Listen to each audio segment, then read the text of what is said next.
Hi කොහොමද යාළුවනේ සුබ දවසක් වේවා ඔයාලා හැමෝටම DMC cut YouTube channel එකට ඔයාලව සාදරයෙන් පිළිගන්නවා. වීඩියෝ එකට යන්න කලින් මගේ channel එක subscribe කරලා පහලින් තියෙන notification bell එක click කරන්නත් කියලා මතක් කරනවා. ඔයාලා දන්නවා ගොඩක් අයට තියෙන ප්‍රශ්නයක් තමයි මේ අත්යට අවපහැ ගැනීම කියන්නේ. deodorant වර්ග භාවිතා කිරීම හෝමෝන වෙනස් වීම වගේ දේවල් නිසා අත්යට කළු වෙන්න පුළුවන්. ඉතින් මම අද ඔයාලට කියලා දෙනවා දවස් 7න් අත්යට අවපහැ ගැනීම නැති කරගන්න ක්‍රමයක් ගැන.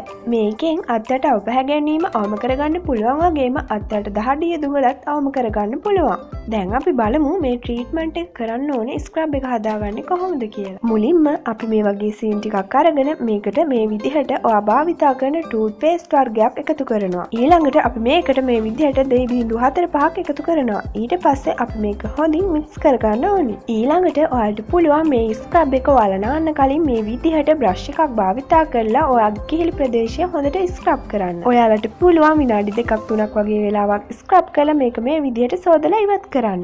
මේක හරි විදිහට භාවිතා කරලා සතියක් ඇතුළත ඔයාලට පුළුවන් ඔයාලගේ අත්යට කලියුම නැති කරලා ලස්සන කරගන්න.